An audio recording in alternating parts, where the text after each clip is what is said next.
Hello, my name is Jane Herrick. I am the Chief Bar Counsel for the Kentucky Bar Association. And my name is Peter Ostermiller. I'm an attorney in private practice in Louisville, concentrating in legal ethics, professional responsibility. And we're here today. And we're wearing masks. And we're wearing masks, yes. This program actually is very similar to something Peter and I did at the 2019 convention.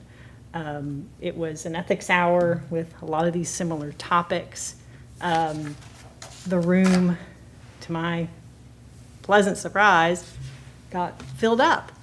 And I felt it was a very good program. I really enjoyed presenting it. I enjoyed presenting it with Peter.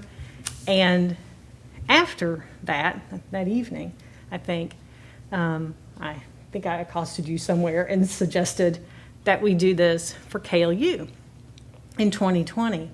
That this kind of information that we're going to share with you is the kind of information I think every member needs just to know about their own association, and practical information if you do find yourself in the disciplinary process, and to be able to take this program to every Supreme Court district. But a pandemic has altered those plans. I'd also hoped that the deputy bar counsel, not just me, but others in the office of bar counsel, could go out and do this program easily with Peter, because we all work with him, we all respect him. So, but plans change, and here we are. I want to thank Peter for agreeing to do this, and I also want to thank the CLE Commission once again for allowing space on the KLU agenda for the Office of Bar Counsel. And with that, we'll start clicking through here. We have a lot of topics, and that's a lot of words there, but at least my goals for this presentation, like I mentioned at first, were essentially I want you to have a better understanding of the disciplinary process in Kentucky. There are a lot of rules, there are a lot of minutiae. I mean, there's a lot here, but if you come away with this just with a general understanding, I'll feel that that's a success. Also, within that, as I mentioned before, hopefully you'll have a little bit of practical knowledge should you find yourself in the disciplinary process. So we are going to cover a lot of ground here, a little bit of history, the background of attorney regulation, who's involved, the players in this process, and the overview of the informal discipline process and the formal discipline process, different layers, different levels within our system, all the way up to the Supreme Court and the degrees of discipline before the court. Background. How do we get here? Well, we are a self-regulated profession. And what does that mean? It means that we get to govern ourselves. We are not governed, we're not controlled by the legislature, by the executive branch, because of Section 116 of the Kentucky Constitution, which was part of the 1976 judicial article, which gave us our now four-tiered court system. Within the judicial article was Section 116, and the court has chosen to regulate the practice of law through its rulemaking authority, its rulemaking power, specifically through what we're talking about mainly is Rule 3. And the KBA exists because the court says so. Within its authority, like I mentioned, the court has adopted procedural and substantive disciplinary rules, and the KBA within its system is an arm of the court. And the substantive disciplinary rules, the diligence, the communication, those tenets of our profession can be found at SCR 3.130.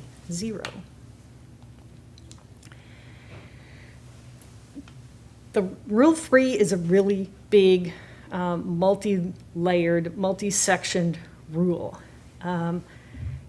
If you go back to it goes in order in a sense. Rule 2 deals with initial admissions and some reinstatement issues. Rule 3 deals with attorneys and the practice of law. Rule 4 with judges. That's a big, broad generalization. But Rule 3 in itself has a myriad subsections, including the forms of membership, such as senior, retired, inactive, or disabled inactive.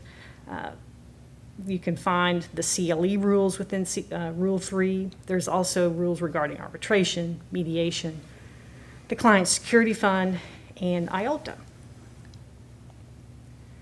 So who's involved in the disciplinary process? First, you have the respondent attorney, and respondent is the word in the rules, the term the court uses. Sometimes you'll have the respondent's counsel or respondent's attorney as well. The Office of Bar Counsel, the Inquiry Commission, which is our probable cause panel. They are comprised of 6 attorney members and 3 lay members. They are direct court appointments. They have set terms within the rules, and they meet in panels of 3 every month. There is an Inquiry Commission chair. You then have the trial commissioners. Those are the hearing officers. Right now, I'm not sure of the number because people term on and off. We have somewhere, I believe, between 12 and 15. For a number of years, we had a really large contingent of trial commissioners, and that was brought to a more controllable number within the past 10 or 15 years. And these are trial commissioners who are experienced. They have experience handling contested disciplinary matters. Next is the Board of Governors. The officers and the members of the Board of Governors are almost all attorneys elected by the KBA membership. The court has 4 lay member appointments. Like the Inquiry Commission, lay members were added to the disciplinary system through the rule amendments in 1998. So lay members have been within the disciplinary system now for over 20 years. And lastly, of course, the Supreme Court. They are the final stop on the disciplinary train for serious disciplinary matters. Office of Bar Counsel. I will admit that Peter did the PowerPoint mostly with my input, so I'm going to rely on him some here because he wrote that, not me. Yeah, I'll speak to that because I think that's a legit point. I think it's a mistake attorneys make in the disciplinary process where they try to personalize the matter, and I'll discuss this when I talk about responding to a bar complaint. But, Bar Counsel, they're just doing a job. They're not the enemy. The facts of the case are what you've got to deal with. An issue that attorneys sometimes have, or like always have, and that is their subjectivities. I tell attorneys all the time when they come to me, I'll tell them, you've had no experience in the attorney disciplinary process, but you can give the person down the street, an attorney who has a bar complaint against them, something you can't give yourself, and that's objectivity. And once you don't have objectivity in a situation, you're going to, if you make a good decision, it's going to be by pure happenstance. And it's the classic situation of like anybody who's out there who does criminal case law, you'll have a client that will say, just get me before the grand jury and I'll explain everything. Just let me sit before the grand jury and I'll clear this whole thing up, okay? And so you'll have attorneys that will say, well, I just want to have a meeting with Bar Counsel and clear all this up, which of course is a stupid thing to do. But also you'll see attorneys, they'll feel if they confess to something, even though they didn't actually engage in that culpable mental state, somehow it'll go away quicker, and it doesn't work that way. So that's a real flaw in analysis. And I'll also find that the subjectivity issue, also, if it's not directed at Bar Counsel, we find it more often, I think, at least in my experience, directed at complainants as the natural, outlet, so to speak, for that upset. And I'll give an example of that. Just, this is made up, but you'll get the point. There's ways you can respond to a bar complaint, and one is to choose to demonize your complainant, which is not a good thing. And I think this feeds into that subjectivity issue where, there's a big difference in saying, when you're talking about the complainant and describing the background in response to the complaint, saying something like, the complainant is the worst client I have ever had. He is the devil incarnate. I wouldn't trust him. Everybody in small town Kentucky hates him. No one likes him. He got kicked out of, school, whatever. That all may be true. But the better way to do it is factually to say something like, I represented Mr. Complainant in a criminal matter after he engaged in a high-speed chase through Warren, Logan, and Todd counties, finally ending in Christian County on the outskirts of Hopkinsville. He was charged with, et cetera, et cetera, et cetera, and you go down his rap sheet. That's different. Yeah, I agree. Now, we're going to talk briefly about just the process. The bar process is broken down into the informal process. Most cases are resolved at the informal level, which should be before the inquiry commission. And they all begin that way. Most cases are either dismissed. There's alternate dispositions with, some condition that they do something, attend the enhanced professional ethics, whatever, the ethics traffic school, or they now have one. EPEP, yeah. Ethics and Professionalism Enhancement thank Program. You. Or they now have one for trust account activity. The only level of discipline the inquiry commission can impose is a private admonition, and then for those few cases that are considered serious enough, they will be a charge return. That begins the formal disciplinary process. That's usually for a number of things. Wide factual disputes in which the outcome could be serious or not serious, or the case itself supports a public level of discipline that cannot be resolved before the inquiry commission. So I can understand that too. The process is, not all fit the same way, but generally it's a complaint-driven process. Usually it's going to be a complaint from a former client, current client, another attorney, etc. It can also be initiated sua sponte by the inquiry commission by way of an inquiry commission complaint. If there's a newspaper article about an attorney who got in trouble, more likely than not, they're either going to get an inquiry commission complaint, or they might receive a slightly lower grade investigative file letter where they're still asking you, tell us what's going on here.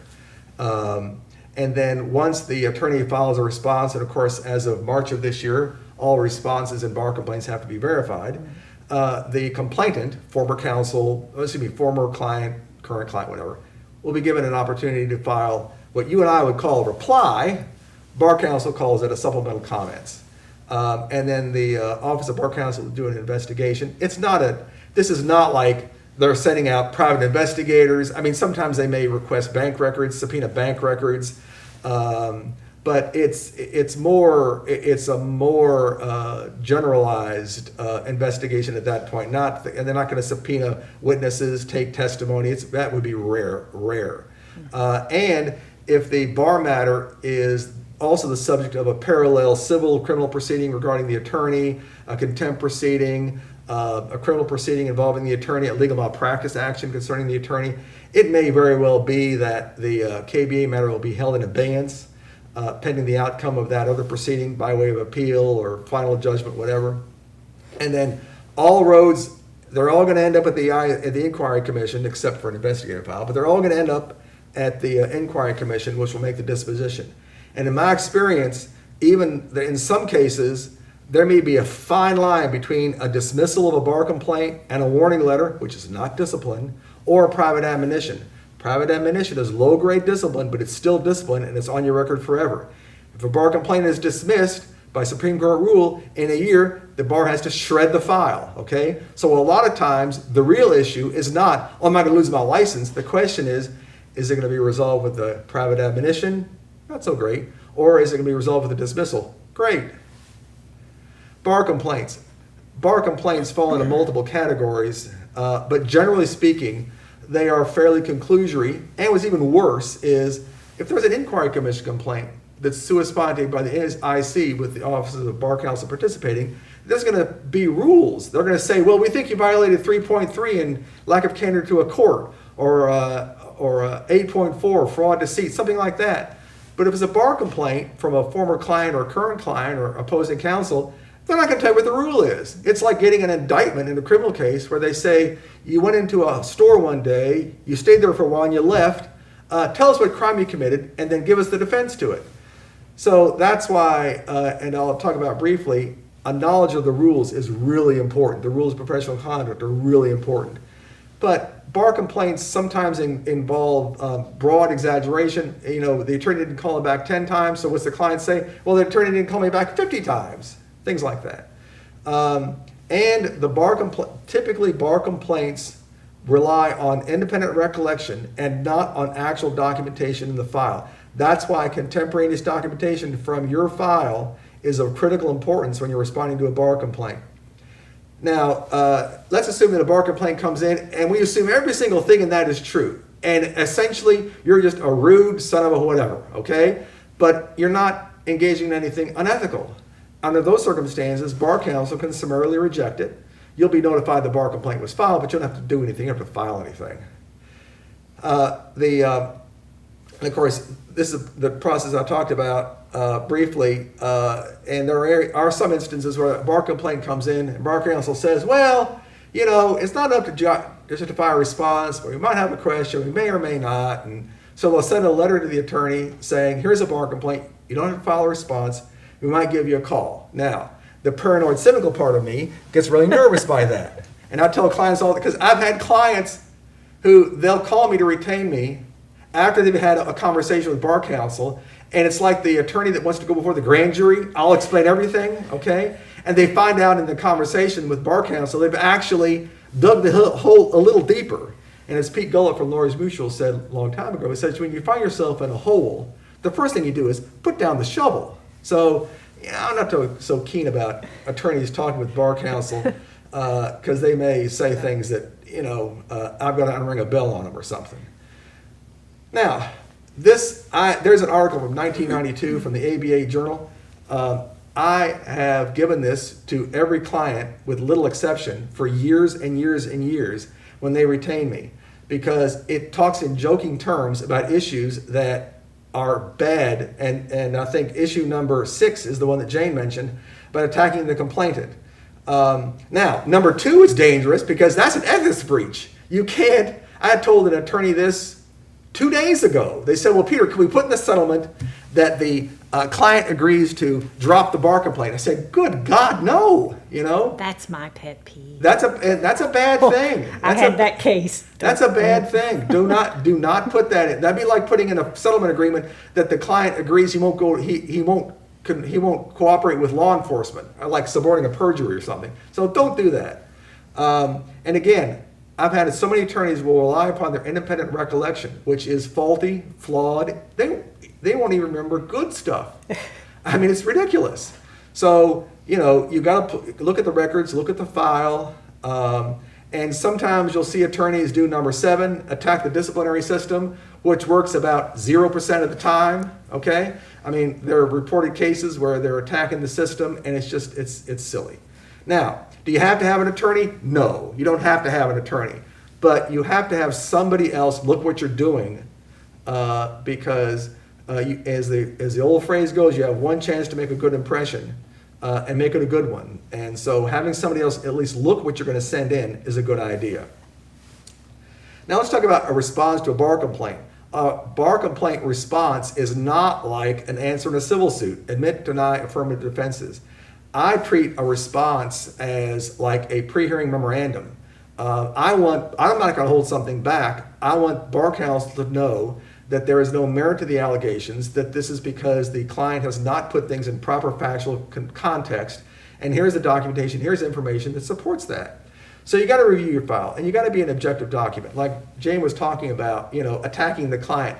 Because one thing you have to be cautious about is, you'll see this, I'll see this, where the attorney will want to attack the client and talk about how they were lying, sack or whatever, and they did this wrong, they did that wrong, and essentially what the attorney has done, they haven't defended themselves, they've made a confession, because now they're explaining why they were essentially participating in the client's fraudulent conduct in the defense of their case, because the client was acting improperly during the course of the proceedings. So, this attacking the client. Now, there are clients that, quite frankly, are not credible for a variety of reasons. And they do have serious issues. And they are trying to manipulate the process. And that's appropriate to point out. But you do that properly, objectively, factually, not just some just broad attack. I'm a fan of attaching some exhibits. Affidavits, yes, no. The problem with affidavits are a document from today talking about the past, okay? I would rather have documents from the past talking about the past. So affidavits, it's like an affidavit sometimes will say, what happened back then, and it looks like it's A. Well, it was really B. Affidavits like that aren't that great. An affidavit can be supportive of contemporaneous documentation, but if it starts to attempt to refute contemporaneous documentation from the past, not a good idea. The only thing I would add is that, at least from my perspective, when I look at responses, I just want a clear chronological statement from a respondent of what did or didn't happen. Just tell your story as the best you can, which is what Peter is saying, and attach what you think you need to support that. We don't need the whole file. Yeah. I mean, if we want the file, we'll ask for it, but please don't send it, unasked for. No, what I do routinely is I'll get the client's file, I'll get correspondence, emails, pleadings, interoffice memorandums, other documentation, and I will fold all of that into a single chronology database. And it's an old term that I don't think is used anymore, but I'll do data mining. You will see patterns. When you fold in emails, correspondence, pleadings, billing records, when you fold them into a single chronology database, you see chronology patterns that you won't see. And that's why I'm a great believer. Whether we like it or not, reality occurs in chronological order. And so, that's where you really need to review your file and be cognizant of what you're doing. But in any event, I believe the private resolution is a Jane. All right. Let's see. Alternate disposition of disciplinary cases. Peter touched on this before. We have different layers or levels within the Office of Bar Counsel of what you might call seriousness of matters. And we're allowed to open some complaints for a, lack of a better term, a low-level investigation, which, like Peter mentioned, it doesn't require a written response initially, and Bar Counsel will contact the respondent to find out what did or did not happen. Usually this is a telephone call. Sometimes it's an email. Once in a while, a respondent will respond in writing, even though the correspondence we've sent them says you don't have to. These are low-level disputes, typically between a respondent attorney and a former client. That's where these tend to fall. Alternative disposition can fall into a number of different categories, and we have some different tools at this level. We can refer to FEAR or legal negligence arbitration. Also, we can have a respondent attend our ethics school or trust account management program as a condition of the dismissal. We'll refer to our lawyer's assistance, and we can also issue a warning letter. Before I go on, but some things will never go into that funnel, into that case funnel. Typically, serious crimes, obviously, allegations of missing money, anything involving deceit, dishonesty, fraud, and often conflicts of interest, just because they're more complicated and tricky and not typically able to resolve at a basic level. And as a side, I screwed up. I didn't realize that the private admonition rule was not in substance, but was renumbered in March. Right. It's now 3.162. Yes, there have been as some opposed to renumberings. So it's still private admonition. That's still the term within the rules, but it's not under 3.185. 185 has been deleted if you look in your West's rules. a private admonition is the only level of discipline that can be meted out by the inquiry commission. The only level of discipline that can be meted out by an entity other than the Kentucky Supreme Court. It sort of goes on your permanent record, so to speak, as Peter said. It can be with or without conditions, like attendance at ethics school or compliance with key lap obligations. An attorney can reject a private admonition and request that it proceed as a charge, and then that goes along the contested charge path. And that's a pretty stupid thing to do, quite frankly. It's a risk. I It's mean, a big. It's a. You got. both You sides. got. Yeah, we don't. You've got to gamble. You've got to gamble. You're going to get it dismissed, and that's a big get. And I only had one client that absolutely insisted on that because I think the risk is just too high. Just take the PA and run. I had been over 20 years now. I had someone reject a private admonition, and it proceeded, and he ended up with a private reprimand at the court. I think, but as I recall, he recognized the error of his ways in rejecting the the private admonition, and at that point, I'm like, I'm not going to go backwards with this. I decided to go with the private reprimand, and he accepted that. We don't see a lot of those. No, I mean, I no. can't remember. I mean, it's very rare. It's too risky. It's just too risky. I mean, you got to be risk adverse. The warning letter. The Inquiry Commission can issue these warning letters. This was a tool that was added several years ago. It's not discipline.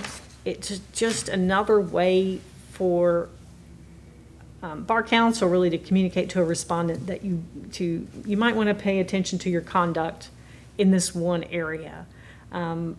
It can also have certain conditions, and it's not so much rejected, but they can request reconsideration. And I don't think we've had any requests for reconsideration. If we have, they've been so rare. I don't let me even tell remember. you, I tell this to attorneys all the time. It seems counterintuitive, but it's true. Principle is a bad reason to do anything, okay? A person who rejects a warning letter, it's like as a matter of principle. Principle means every good reason is already saying don't do it. But as a matter of principle, this is what I'm going to do. And I think that's a bad reason to reject a warning letter or a PA. This refers to what I was mentioning before. Some matters will never be suitable for what we're calling this alternate disposition. Within our office, we call them Alt 3Cs because subsection C is actually I think the subsection that allows the dismissal. Again, some things will never go into that bucket of complaints. And I wanted to back up and say a little bit of history about the alternate disposition program. It was something that was allowed by the court through rule changes in 2007, because up until that point, if we got complaints in that, so to speak, ticked the boxes, as far as saying something like my lawyer isn't moving my case quickly enough or won't call me back, technically that's enough to open the complaint, those bare allegations. However, based upon our experience and understanding of complaints, we can likely see where those are going, likely towards some level of probably a dismissal. But we would have to present all these matters to the Inquiry Commission. So it became a means of docket control. It also became a means of assisting clients, because most of these people in this level are desiring some level of communication with an attorney or former attorney, not all. And most of them at this level are dismissed, around 80%. Overview of the formal discipline process. We are now moving beyond the so-called lower levels and into the charge level. A charge is an allegation of professional misconduct by the Inquiry Commission against a member.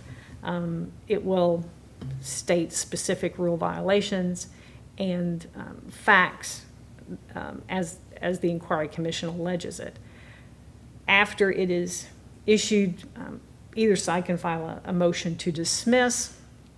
And as Peter mentioned, as of March 1st, answers and complaints and answers to charges have to be verified. If there is no resolution, we go to a trial commissioner. A trial commissioner is the hearing officer. He or she conducts the evidentiary hearing, which is an administrative type hearing.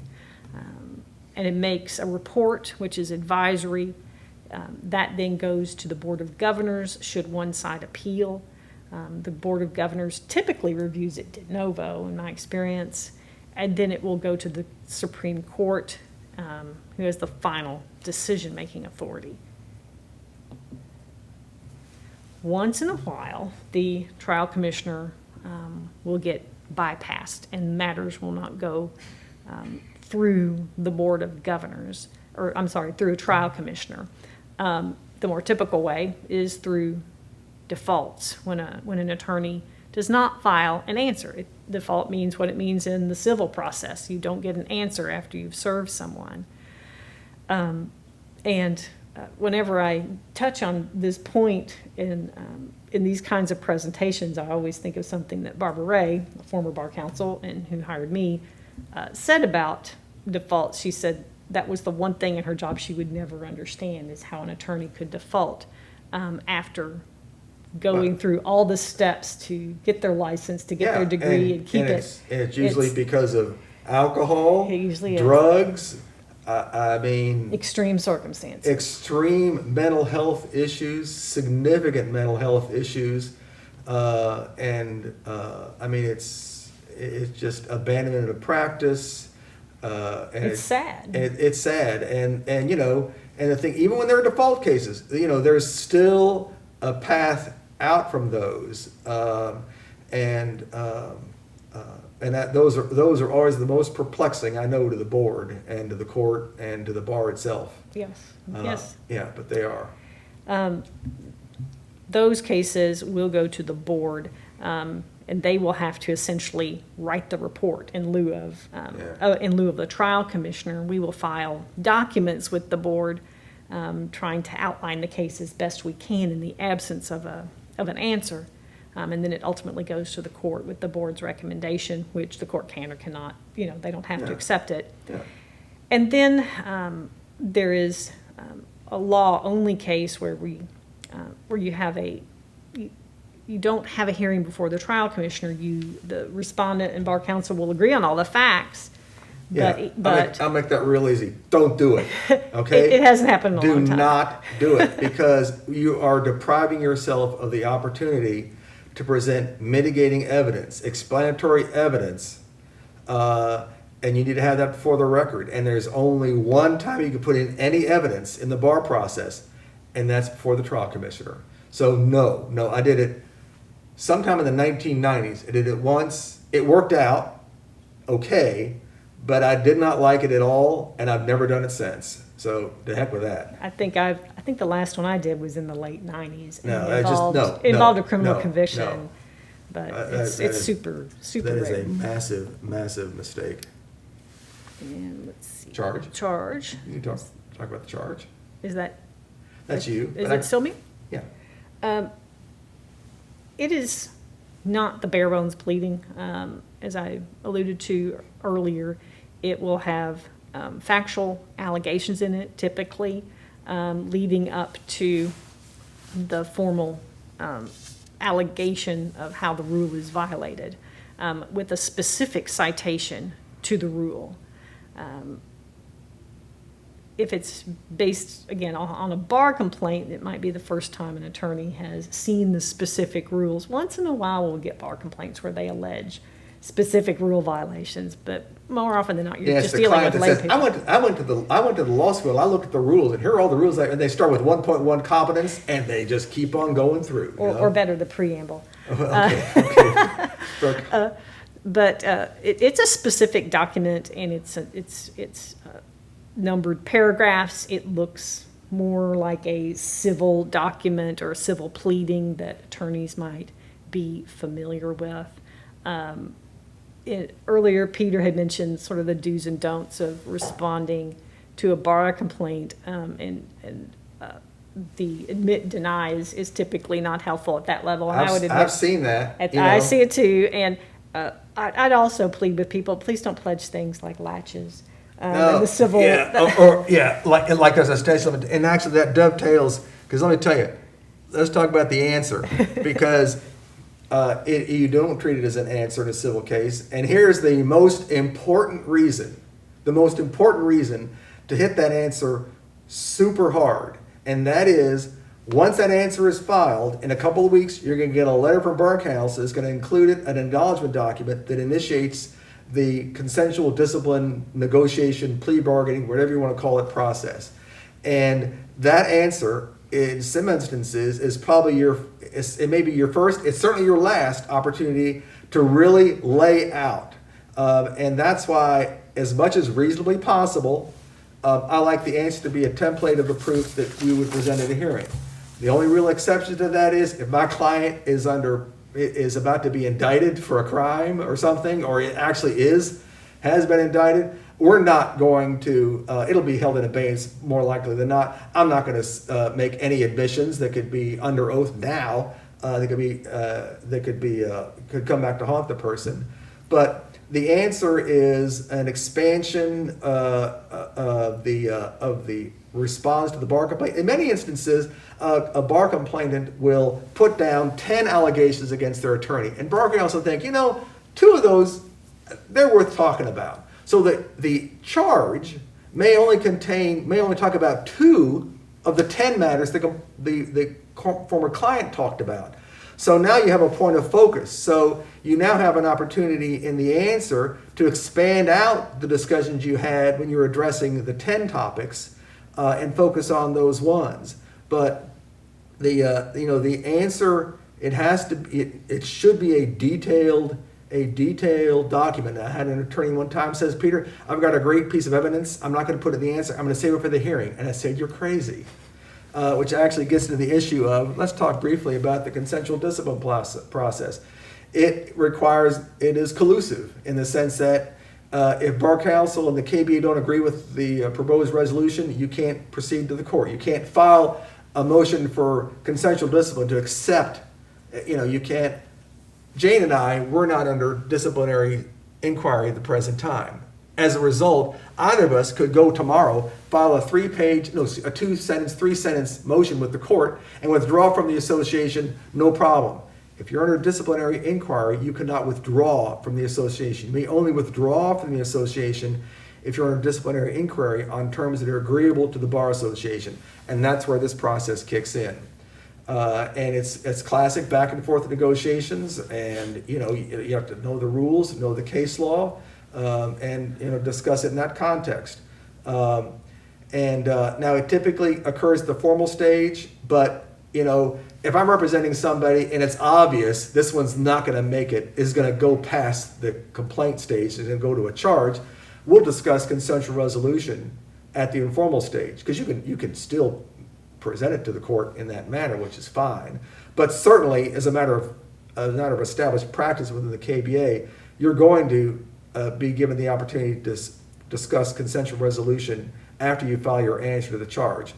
And then the internal process, which is interesting, if nothing else, is that once the bar counsel and the respondent attorney work out a suggested motion, then it has to be submitted to the immediate past president of the KBA and the chair of the inquiry commission. If both of them thumbs it up, then the motion can be filed with the Supreme Court. Bar counsel will file a response on behalf of the KBA indicating that's okay by us. And one thing you got to keep in mind, the Supreme Court isn't required to accept anything. The KBA, and sometimes you'll think, well, if bar counsel says it, well, the court's going to, of course, accept it. And I'm thinking, you're crazy. The KBA is an arm of the Supreme Court. That'd be like saying that the employer is, of course, going to always do what the employee says. So no, If the Supreme Court thinks the matter's been overcharged, they'll say so. If they think the case has been undercharged, they'll say so.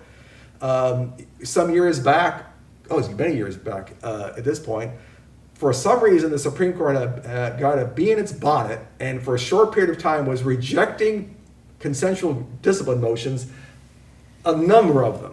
And for a while there, the bar council were concerned about filing anything with the court. It all settled out eventually. They still are, I would observe that they're still more active than they used to be. And I think agree. that I agree. activity has declined. And actually I had one from earlier this year. That's what they did. They did reject it. Yeah. And the interesting part about that is, and this is what happened is, if it goes to the court can grant it, obviously, or they can also reject it. But here's where it gets dicey. And bar council, and I respect this, they will take the literal language of what the court says. If the court says this is being remanded for the holding of an evidentiary hearing, that's it. You're going to hold an evidentiary hearing. Got to do it. There's no consensual discipline. So like I had in. one from earlier this year where the court says we're sending it back for the holding of a hearing or something like that. And bar counsel and I still wanted to see if we could work it out. So we actually had to file a joint motion with the court saying, please give us, Give us more time. And I honestly don't think the court meant to foreclose consensual discussion, consensual discipline discussions, but they just didn't appreciate that if they say you're going to do this, you can't do anything else but this. So, if the court does deny the motion, look at the language really closely, because you're going to otherwise create problems. I'm going to talk just briefly about or maybe not a little bit briefly, but at the trial commissioner process, it is the only opportunity to present evidence, but it is only before one attorney. And with all due respect to trial commissioners, I view a trial commissioner as a hearing officer. And if a trial commissioner denies the admissibility of certain evidence or certain testimony, I will always put it in by avowal. And I can assure you, it will be the very first issue I raise before the trial commissioner, before the Board of Governors. 18, 20 people sitting we're in the boardroom now, around the table, as an issue. So do not, in the trial commissioner process, treat the trial commissioner as being able to preclude your presentation of proof. You should always put it in by avowal and preserve it that way. The process is not like a civil trial. You will not have discovery process. There will not be interrogatories. There will not be requests for production of documents. There will not be depositions. You can take a deposition, but it has to be with the approval of the trial commissioner. And usually that's done, rare exception, but usually it's done to preserve the testimony because the person won't be available at the time of the hearing or whatever. I remember a case I had with Jane years back where she wanted to depose somebody as part of the process. It was unusual in that regard, but that's fine, But generally speaking, it's not like there's the discovery process. It is in that sense, it is more like a criminal process. You don't have discovery, and yes, there's bills of discovery, et cetera. But it is an abbreviated process in that regard. So you're not going to you're not going to have dispositive motions. There is a motion to dismiss the charge, but unless bar counsel agrees with you, it's not like they're going to go anywhere. So you can't make a motion for summary judgment. You can't make a motion directed verdict. For a directed verdict. Now, having said that, you can file, motions in limine to preclude proof. And by the same token, if the trial commissioner says, I agree with you, you can't put in evidence regarding X, it's coming in by avowal. Politely, whatever, but it's still going to come in by avowal.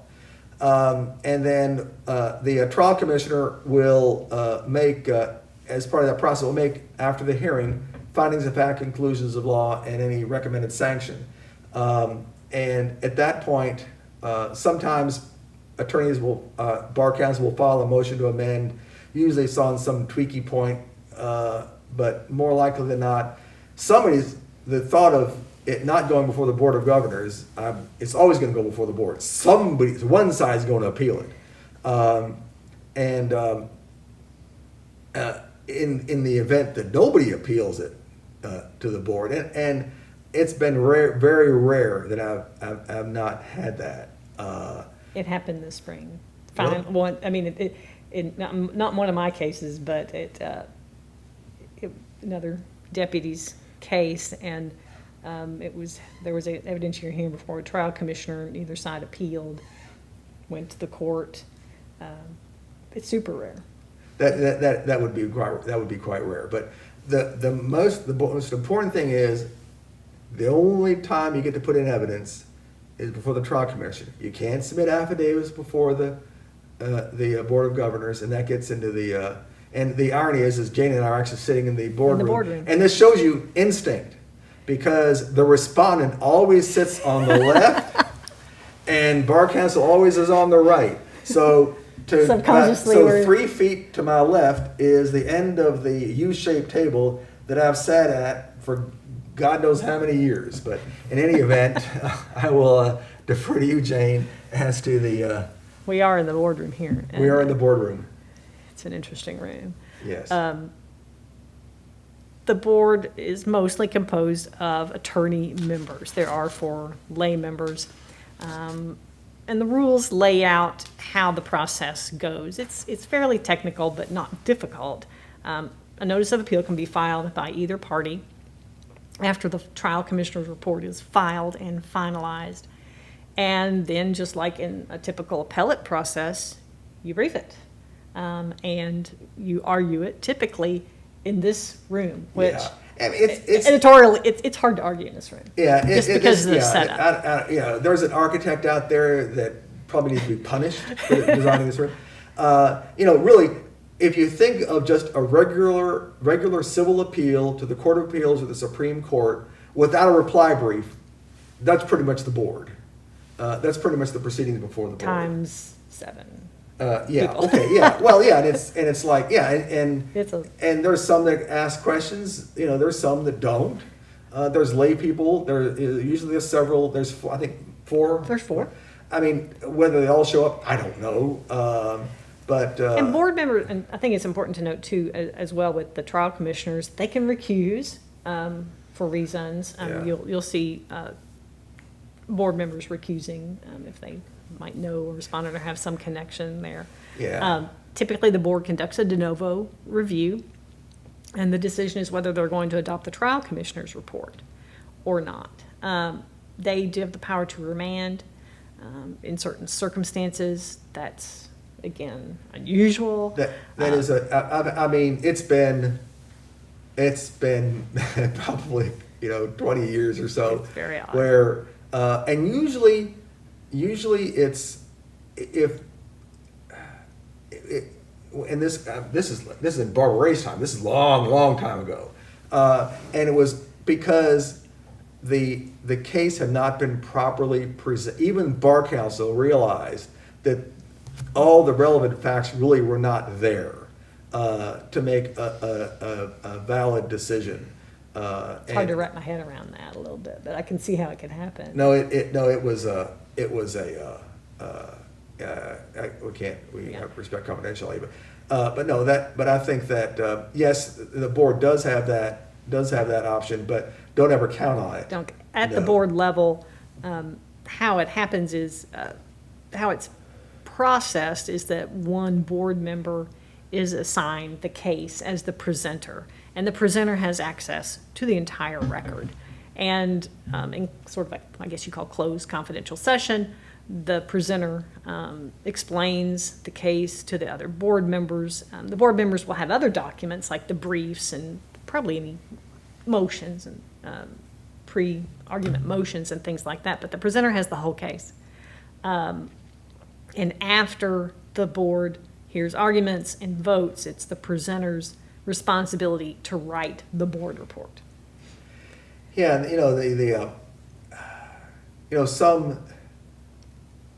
some trial commissioners' reports are nicely detailed. A lot of times, they're detailed. The problem is they have their template, their instruction booklet, if you will, and even the rule sets out what the trial commissioner's report is supposed to contain. So to a large degree, the trial commissioner's report, and to a certain degree the board's report, almost is like jurisdictional elements, like the proceedings before the trial commissioner, what the allegations are, what the defenses were asserted by the respondent attorney, things of that nature. So, you know, in that sense, the real meat of the coconut, so to speak, sometimes isn't really a big part of it. Supreme Court proceedings. Now we're kind of at the end of the road here. Of course, the court considers everything de novo because they have that authority, and they are the final word.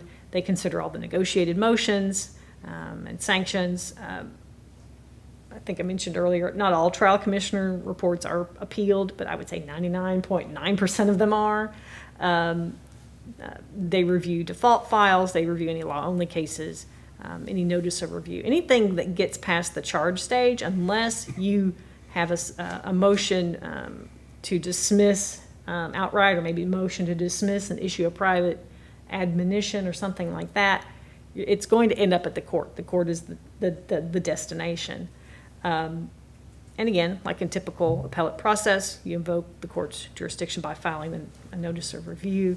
Once in a while, the court will sua sponte want briefs on matters, and that's always a mystery to me. Yeah. The case I mentioned earlier where no one appealed from the trial commissioner's report, the court wants briefs there. I remember one time, and I don't remember seeing this before, it was years back, the Supreme Court comes down and says, we're thinking of doing this, whatever the sanction was. We're thinking of doing this. I remember this, yes. If you're fine with that, then do nothing. Then do nothing. If either side isn't fine with that, then file something. Then file something. And that's really unusual. I think it's more helpful sometimes than just remands, though.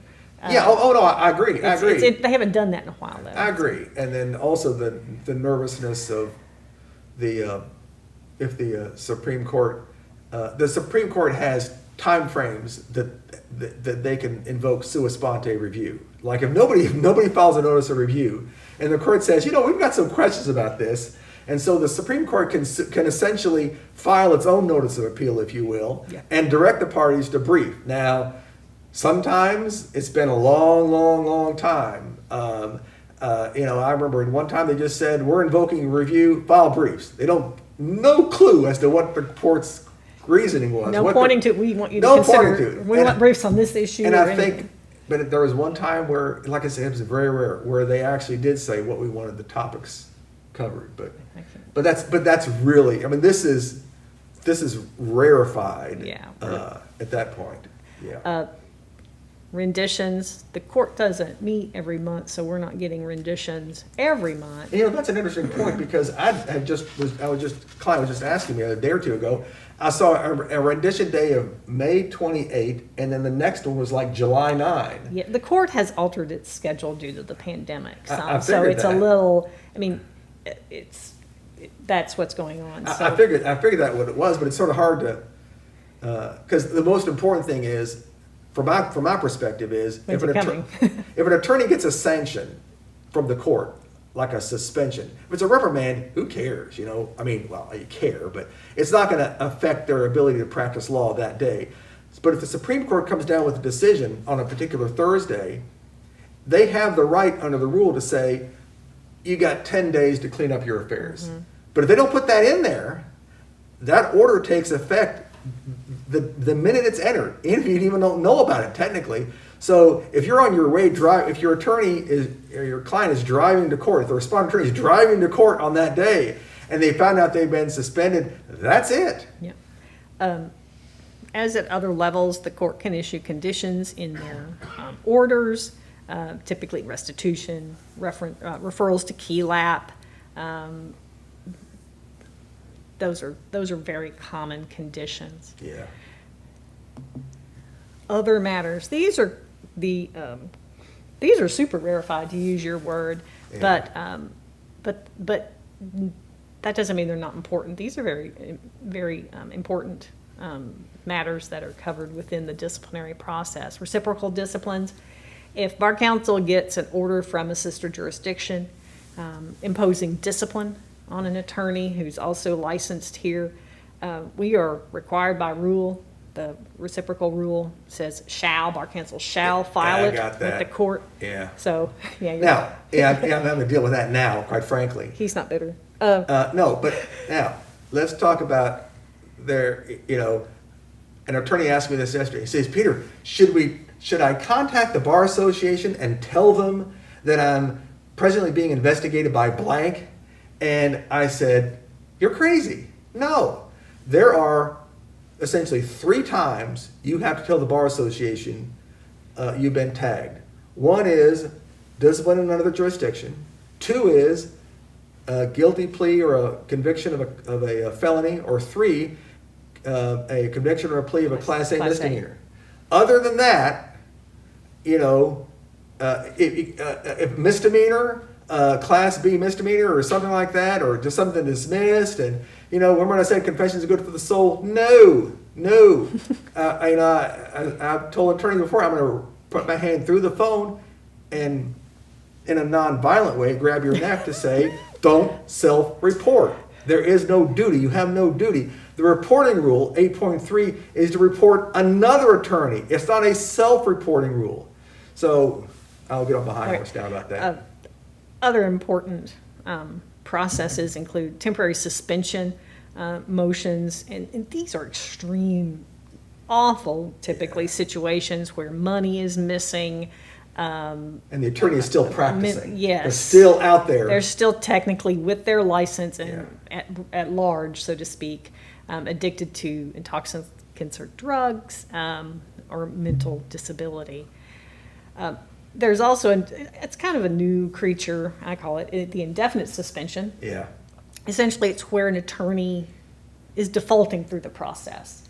And it's a parallel proceeding, in my opinion, to the charge track default process. But if someone is defaulting through the process, we'll take that to the court and tell them as the default is proceeding to the Board of Governors. And the court can issue an indefinite suspension if the attorney, essentially it's a show cause proceeding before the court. Now, the only reason that I would ever not oppose a client, and I've done this, get an indefinite suspension if they're in default, and we now clean them up and we're filing stuff, is because if I feel the attorney is actually going to get hit with a suspension, the minute that indefinite suspension kicks in, they've got time, the clock's already ticking on their suspension. So if they get tagged, even though Bar Counsel may not like it and may oppose it, the court may still grant it, in giving you your suspension will take effect when the indefinite suspension kicked in. Time served, so to speak. Exactly, time served, precisely.